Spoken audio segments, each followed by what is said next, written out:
Recently, I've had a lot of requests for a crochet version of the Sophie scarf. This scarf works up quickly, uses very basic stitches, and is incredibly easy to customize. I'm going to walk you through the main structure first so you can get the foundation just right. Along with that, I'll show how to do an I-cord-like edging that gives it such a beautiful finish. For this project, the fiber really does matter. I believe for the original knit version, she uses a cashmere yarn in the size DK, which would be a weight 3. I didn't have any of that on hand, but I do have this beautiful merino nylon blend in a DK weight. And for the hook size, I'm using a 4mm G hook. This crochet version here works up very close in size to the original. I'm going to be using single crochets, and it's going to create a slightly thicker fabric, but the increased pacing pretty much stays the same. By the way, if you are a knitter and you want to try the original version, you can find the link to the pattern in the description box. With this hook and yarn, the widest portion of the scarf is approximately 3 inches wide, and from end to end about 40 inches long before blocking. After I blocked it, it went to 47 inches. As we're working on this, if you do want to go wider with that center part, it is very easy to do, and I'll talk more about that as we do the demo. For the tutorial, I'm using an acrylic yarn. This is Stylecraft DK. I'd also recommend that you grab yourself some stitch markers and your tape measure. We're going to be doing all of our measuring with this. To get started, we're going to start at one point of the scarf, work our way across to the other point. Now, I'm not going to work the entire pattern from start to finish. I'm just going to show you the milestones. You'll see once we do this, it's really all you need. Adding a slip knot to my hook. To begin, chain 2 and work a single crochet in the very first chain. Now this is going to look a little loose here. Don't worry about it. When you're all finished, you can literally undo that knot, tighten it, and it just disappears. Chain 1 and turn. We're going to work 2 single crochets into this stitch. Here's the turning chain that you just made. Don't work into it. Work into the single crochet next to it. 2 single crochets.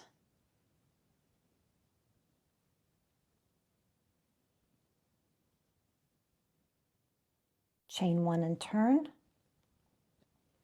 And now we're ready for the sequence. We're going to do 1 increase row followed by 3 straight rows. And when I say straight rows, I just mean that we're doing single crochets all the way across.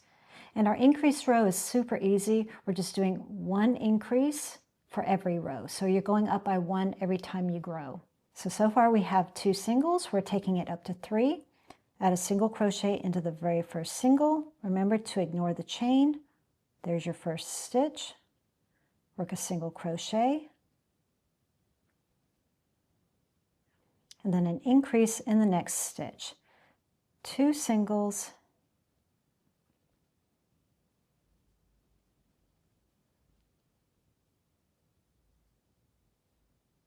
To complete the row. I would recommend that after you've completed this row, go ahead and add a stitch marker to the very beginning of it. This way I can do the next 3 straight rows without having to worry about which one was an increase row. Chain 1 and turn. And work a single crochet in the next 3 stitches for the next 3 rows.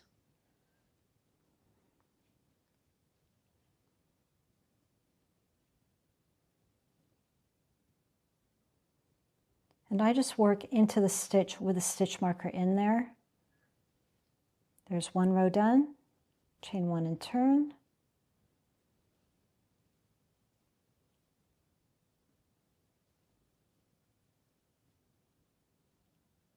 That's row 2 done. Chain 1 and turn.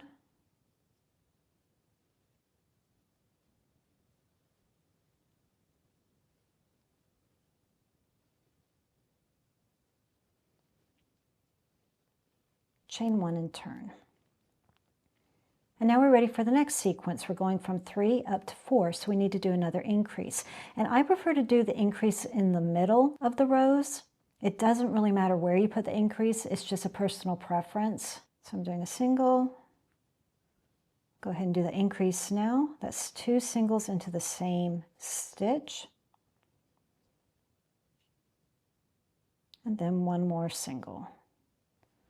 So we went from 3 to 4 stitches. I'm taking that stitch marker, moving it up. That shows me that I completed the increase row. And now chain 1 and turn. And now we're doing 3 rows of straight rows.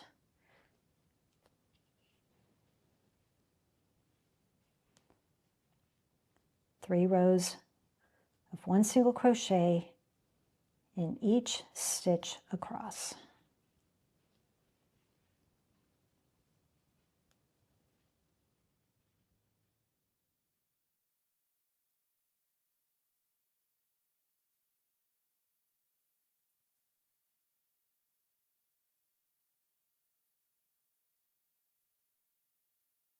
And here I can easily see how many rows I've done. 1, 2, 3. And now we're ready for another increase row. We're going to go from 4 up to 5. Chain 1 and turn. I'm going to do a single crochet across. When I get to the middle, I'm going to do my increase. So I've done 2 singles. Let's do the increase here. 2 singles in the same stitch. And 1 more single at the end here. That gives me 5. Followed by 3 straight rows, so chain 1 and turn. That's 5 singles, 1 in each of the next 5 stitches that we're doing.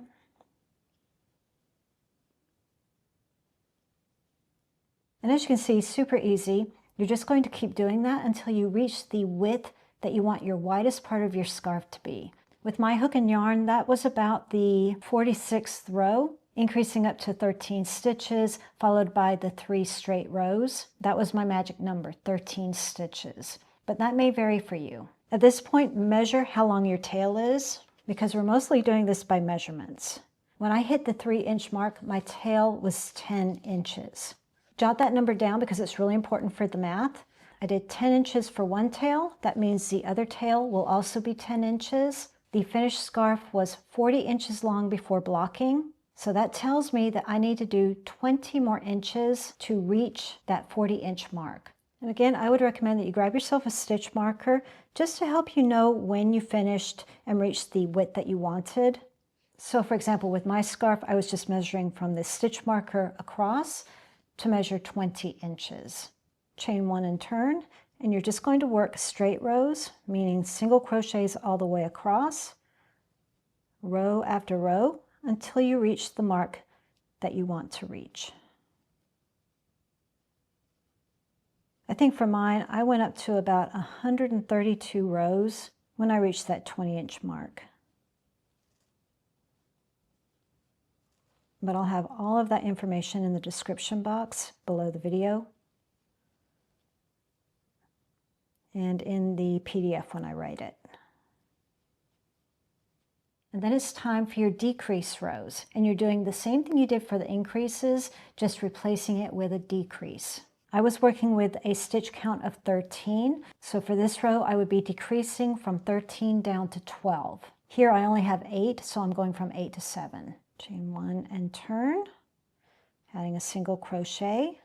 Just going to go ahead and place my stitch marker, knowing that I am starting my decrease row. And like before, I like to stick it somewhere in the middle.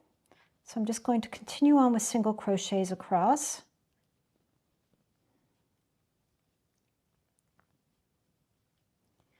And then when I get to a point that I like, now I'm going to do 2 single crochets together.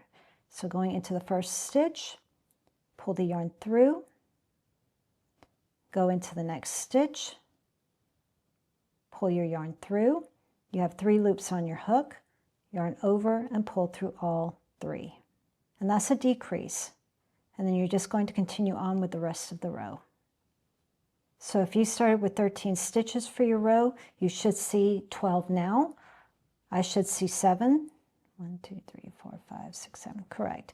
And then continue on with the 3 straight rows. Just a single crochet in each stitch across for 3 rows.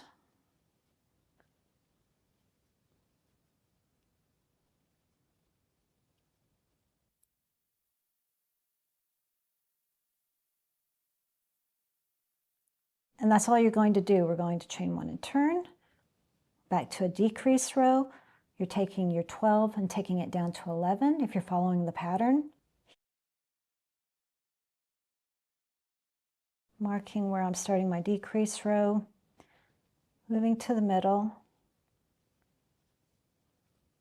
2 single crochets together, going into 1 stitch, pulling the yarn through, next stitch, pulling the yarn through, yarn over, pull through all 3. Decrease made. Continue doing your sequence until you get down to 3 stitches. And I'll show you how to complete the next point.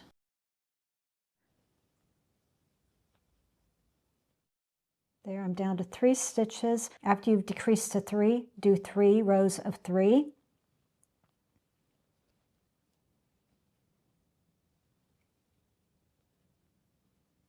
Okay. Chain 1 and turn. And now we're taking the 3 down to 2. Single crochet and then a decrease. Okay, there's my 2 stitches. Chain 1 and turn. And now we're taking those 2 and turning it into 1. Pull up a loop. Pull up a loop. Yarn over, pull through all 3. There's your 1 single crochet. All done. And now at this point, it's time for a beautiful edging, and I'd highly recommend that you do one because it's going to give it a nice finish and prevent it from doing all of this kind of curling that you see going on here. If you don't want to do the edging that I'm going to teach here, then I would recommend that you just go around with single crochets all the way around. That'll give it a really nice finish. Do 3 single crochets in each corner or tip, and then 1 single crochet evenly across the side, 1 per row, or whatever helps it to lay nice and flat. Here we're going to do something that I call the Faux I-cord, and really cleans up the edges. I've actually shown this in another video before. I absolutely love it. It's basically a slip stitch and a single crochet combined. We're going to start with a single crochet in this corner. We really don't have a very clean place to place it. I'm just going to get here in the center and put my first single crochet.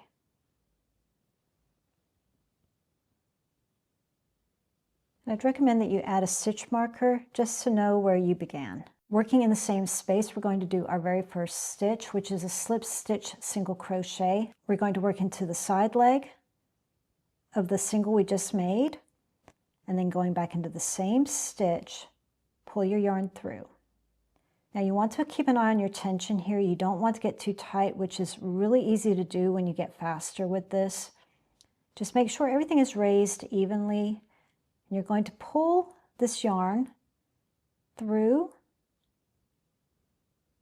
and create a slip stitch, and then yarn over again to create a single crochet. So we just did that in the same stitch that we did our single.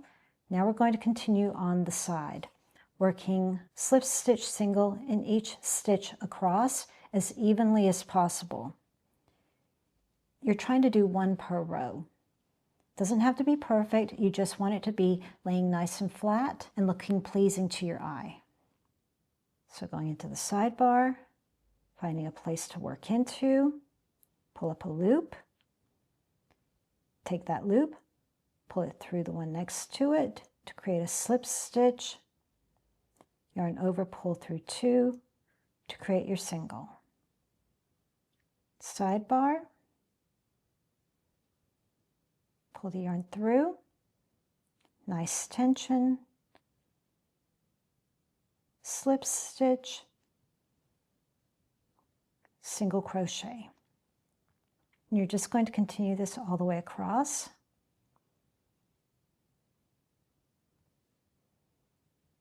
Keep an eye on your tension.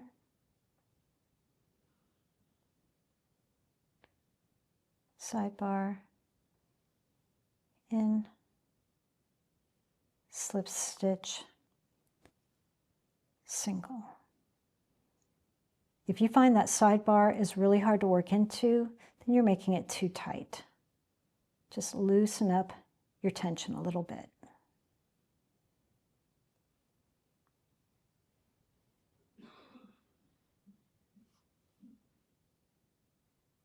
Getting close to the corner here, or the point, I should say.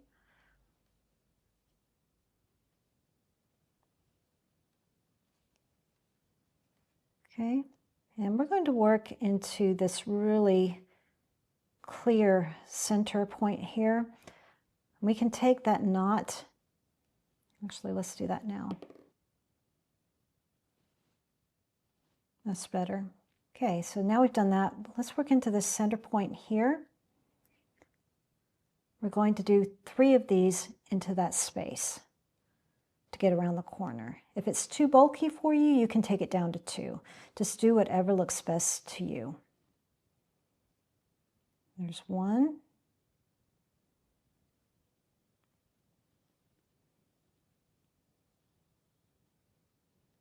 Keep an eye on that tension. 2.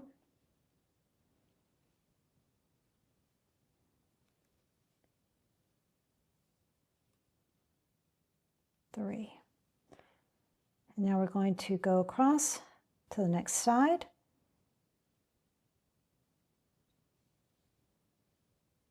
You know what, I'm going to carry that tail with me.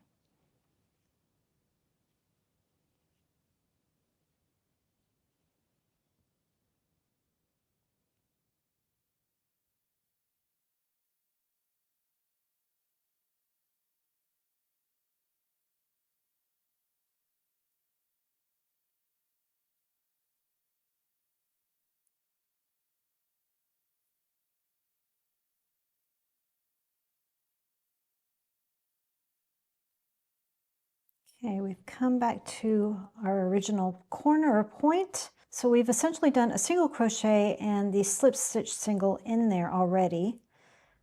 So I think I'm going to do 1 more stitch in there to give us all 3.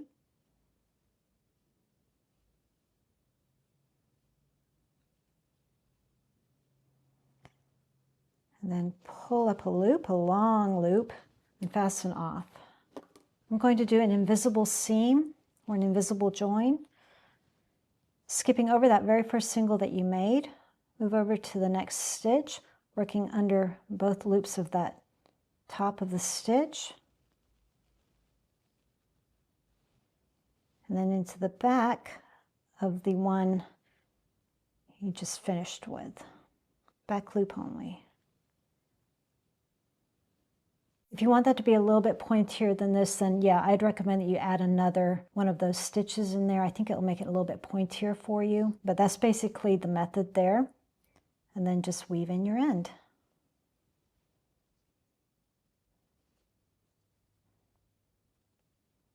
You can see that just gives such a nice edge to your scarf. To block your scarf, it's really easy to do. I just went with a simple seam blocking. I really didn't have a goal in mind for the length that I wanted it to be. I just wanted to loosen up the fibers a little bit, and it just gives it beautiful drape. And like I mentioned earlier, it went from 40 inches long to about 47, 48 inches after I was finished.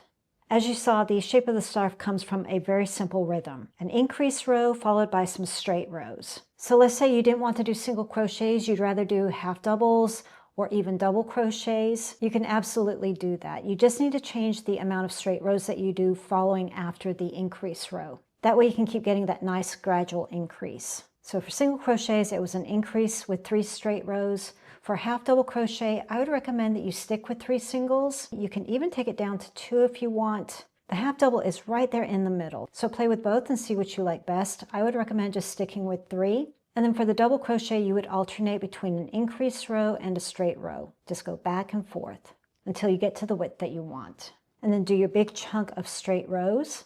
And then for the decrease side, just repeat what you did on the increase, just replacing increases with decreases. You don't have to stick with just DK weight. You can go up to a weight 4 or even down to a weight 2 or 1, depending on the look you want to achieve. If you want it to be a little bit more thick and more scarfy looking, then going up to a weight 4 would be great. Or if you want it to be more elegant looking, a little bit more sophisticated, then going down to a sport weight or even a fingering weight would be perfect.